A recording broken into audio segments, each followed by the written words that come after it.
dia sudah touchscreen, lalu bisa musik juga, dan mungkin ini kali yang bedain, yaitu dia sudah dual frekuensi. Sedangkan Chorus Apex 2 yang gue pakai aja dia belum. Yang dual frekuensi itu baru Chorus Apex 2 Pro. Oke, balik lagi sama gue Maul, content marketing strategis dari Werinasia. Nah, di video kali ini gue akan merekomendasikan atau memberi pilihan seputar jam tangan untuk lari atau sport watch dengan harga atau budget 3-4 jutaan. Nah, mau tahu ada apa aja? Mending langsung aja cek videonya.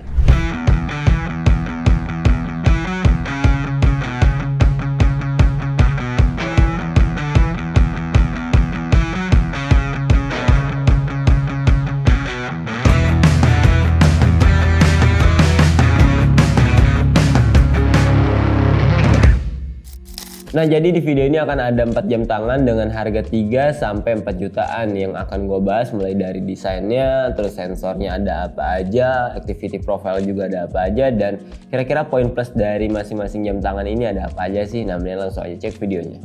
Oke, yang pertama ini mungkin udah familiar, yaitu Garmin Forerunner 55, dan di harga saat ini waktu gue bikin videonya harganya itu 3,2 juta. Dan untuk desain materialnya ukurannya ini 42 mm dan belum touchscreen juga, dengan jenis displaynya ini masih MIP. Nah, terus ini untuk detail on paper seperti ini. Lalu untuk sensornya sendiri menurut gue ini masih basic sensornya aja dari jam Garmin, yaitu di sini ada GPS, Galileo GLONASS untuk satelit sistemnya. Habis itu ada Garmin Elevate untuk heart rate. Habis itu yang terakhir ada accelerometer. Nah, ini kayak gini on papernya, biasa kalian lihat. Nah, untuk health and smart feature-nya ini gue langsung tampilin aja on papernya, dan menurut gue ini fitur yang sangat basic di jam tangan Garmin. Kenapa? Karena hampir bisa jadi semua yang gue tampilin ini itu adalah fitur yang hampir semuanya ada di jam tangan Garmin. Jadi kayak nggak ada nothing special, karena kalau dilihat lagi di situ belum ada pulse oximeter, dan banyak kayak seperti training readiness juga nggak ada. Jadi makanya itu bener-bener dasar banget untuk di health and smart feature-nya. Nah, untuk activity profile sendiri ini cukup beragam. Ini gue langsung tampilin aja on papernya. Dan yang paling kelihatan yang nggak ada itu yang pertama ada trail runningnya, itu dia nggak ada. Habis itu untuk open waternya juga dia nggak ada, dan untuk raket sportnya kayak tenis di situ juga belum ada. Jadi emang bener-bener secukupnya aja lah untuk dasar-dasarnya. Tapi kalau untuk di gym di situ ada HIIT, ada strength, dan ada pilates kayak gitu.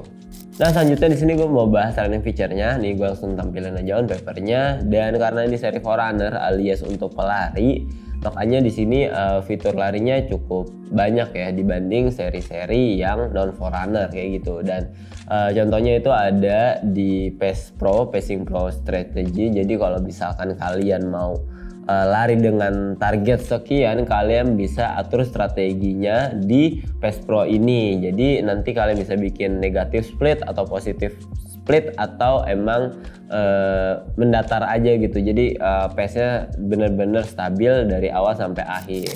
Terus lanjutnya untuk cycling dan swimming feature-nya ini gue langsung tampilin aja. Mungkin gue nggak bisa jelasin banyak, tapi ini cukup beragam kalau dari lihat tabelnya.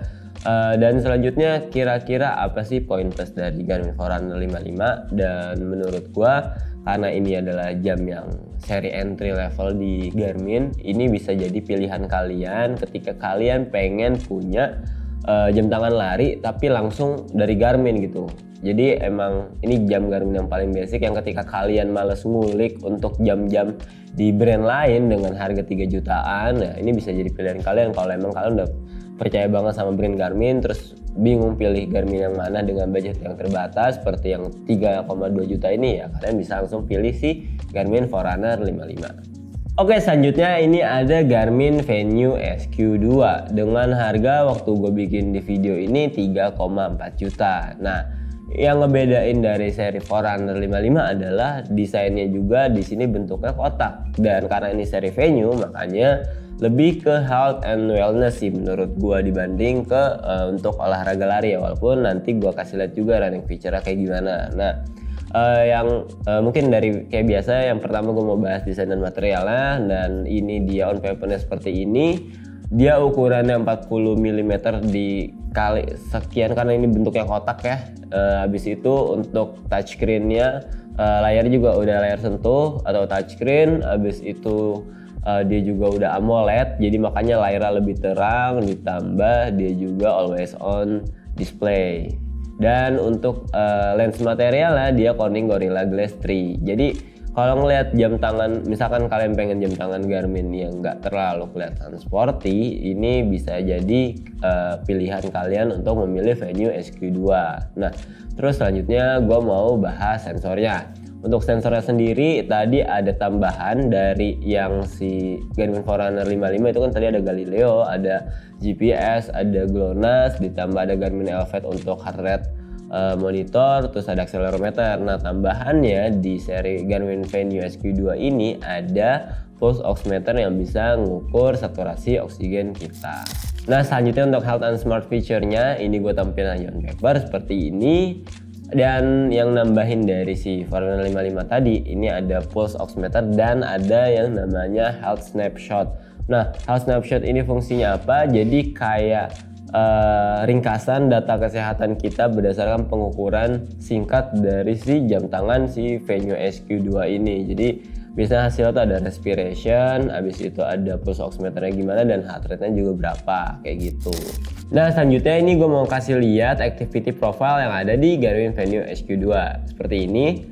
Dan kalau kalian lihat di sini untuk yang running profile-nya memang sedikit, hanya ada running dan treadmill aja. Habis itu dia ada strength, ada HIIT, ada cardio, ada yoga, ada pilates untuk gymnya. Habis itu yang nggak ada adalah tenis. Di sini tenis tuh kalau di iklannya itu kan kemarin ada foto tenis ya. Cuma gue lupa waktu gue pakai, gue nggak ngecek ini ada sport profile tenis atau enggak. Karena di foto iklannya sendiri di Garmin Venue SQ2 waktu rilis dia ada foto lagi main tenis, dan itu yang mungkin anggap kalau si Venue SQ2 ini punya activity profile tenis kayak gitu. Dan yang terlihat beda adalah di Garmin Venue SQ2 ini nggak ada Pace Pro. Jadi Pace Pro itu gue lihat cuma ada di Forerunner 55, sedangkan kalau di Venue SQ2 ini dia nggak ada. Jadi memang karena bukan seri untuk jam lari banget lah ya, makanya nggak terlalu beragam untuk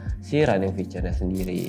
Nah, poin plusnya dari Garmin Venue SQ2 ini menurut gue adalah dari desainnya. Kenapa? Karena dia udah AMOLED dan berbentuk kotak. Jadi ini preferensi sih sebenarnya. Jadi buat kalian yang nggak terlalu pengen terlihat sporty, jam tangannya yang masih bisa dibawa kasual dengan bentuk kotak yang ciri khas gitu, kalian bisa coba sih Garmin Venue SQ2 ini. Dan ada juga yang versi musiknya. Terus ditambah lagi waktu itu gue pernah pakai Venue SQ2 ini untuk navigasi. Nah, navigasi yang dimaksud tuh kayak gimana sih? Jadi waktu gue coba, dia kan ada fitur navigasinya ya.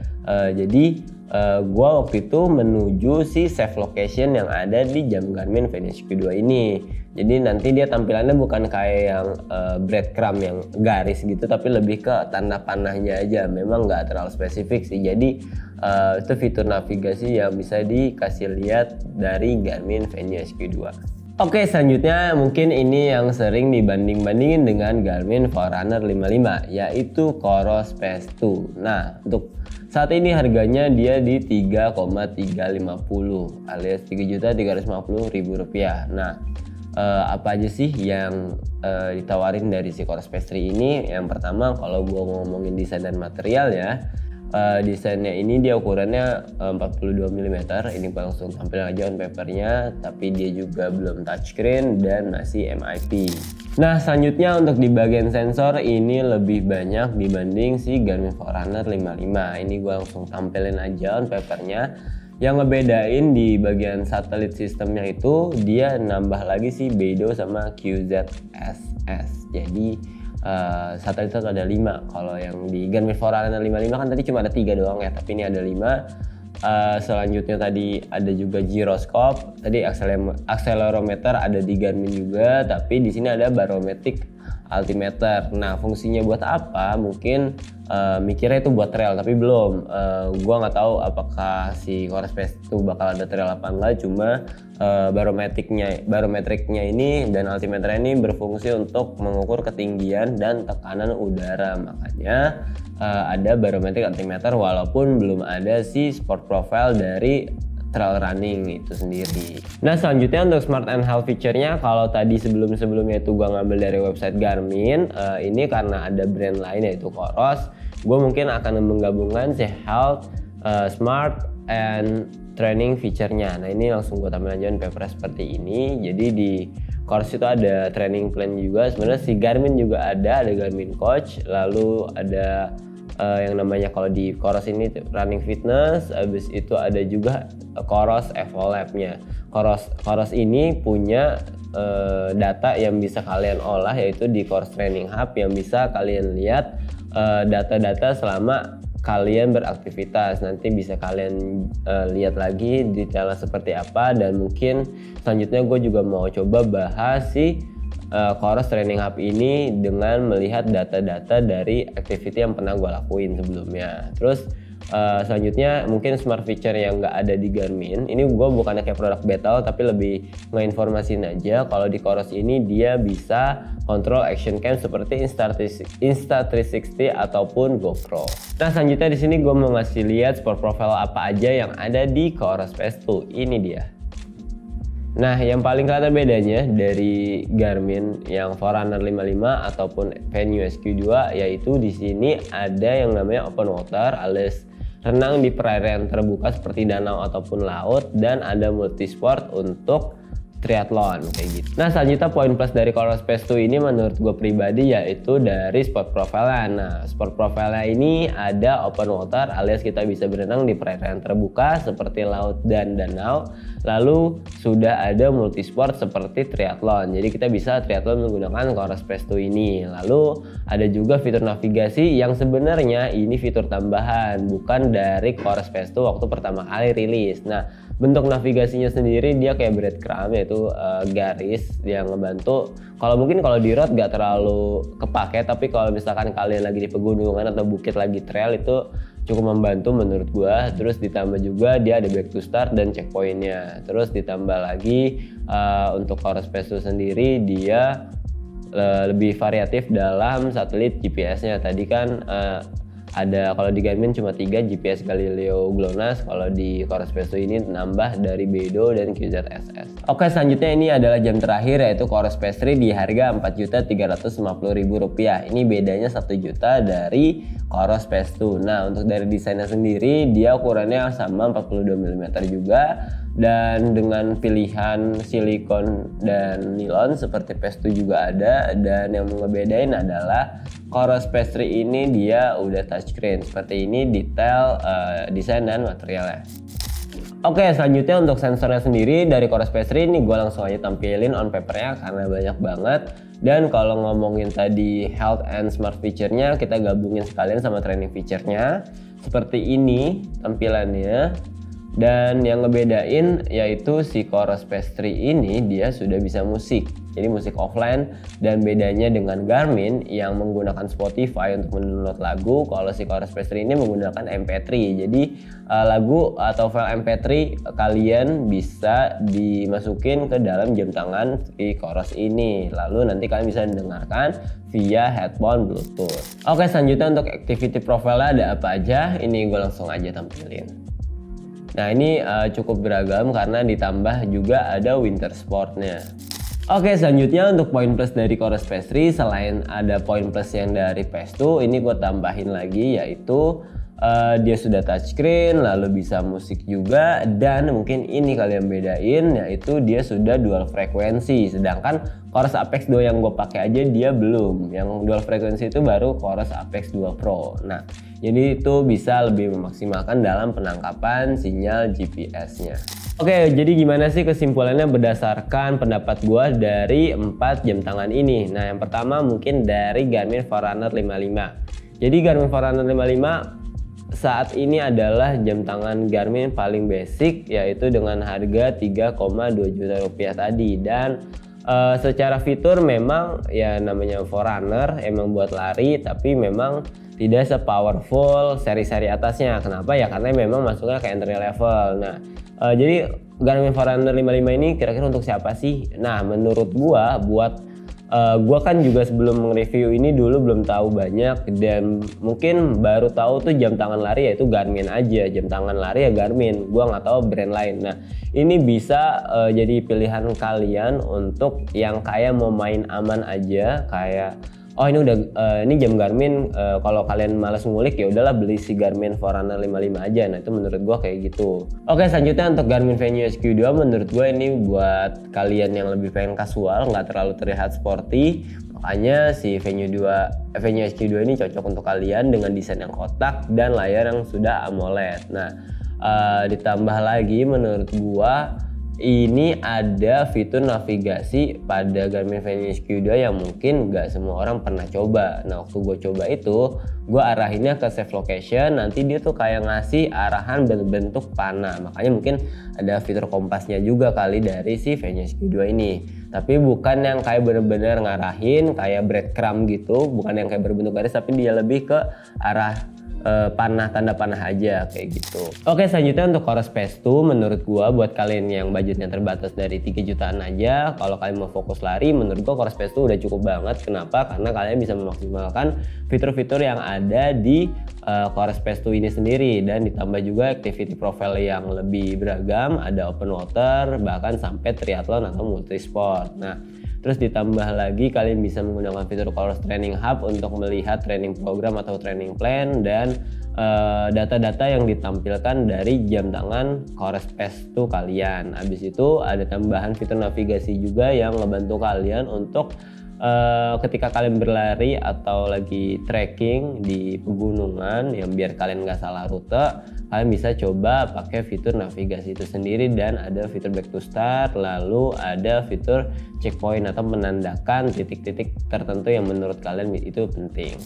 Nah, selanjutnya untuk Coros Pace 3 ini adalah tambahan dari Coros Pace 2, yaitu dia sudah touchscreen, habis itu juga dia dual frekuensi yang dimana itu bisa memaksimalkan penangkapan sinyal GPS kalian. Jadi gua nggak terlalu detail karena ini quick hits, jadi kurang lebih seperti itu perbedaan antara 4 jam tangan tadi. Oke, terima kasih yang udah nonton sampai selesai. Semoga video ini membantu kalian dalam memilih jam tangan lari di harga 3-4 jutaan. Dan karena bentuk video ini adalah quick hits, jadi gue nggak bisa ngejelasin secara detail mengenai produk-produk ini, karena biasanya akan gue bahas di produk review ataupun produk battle. Dan kayak biasa, jangan lupa klik like, comment, dan subscribe. Kalau kalian masih punya pertanyaan, kalian bisa DM kita di Instagram @warinasyaofficial, dan kalian juga bisa follow TikTok kita di @warinasyaofficial. Terus kalau kalian mau beli produk yang telah kita review atau telah kita bahas seperti Garmin Forerunner 55, Garmin Venue HQ2, Coros Pace 2, dan Coros Pace 3, kalian bisa beli di website tuya.id. Dan satu lagi, kalian juga bisa support channel kita dengan membeli sport apparel yang kita buat, yaitu One More seperti yang gue pakai ini, yang link produknya gue taruh di deskripsi. Gue mau sekian, terima kasih.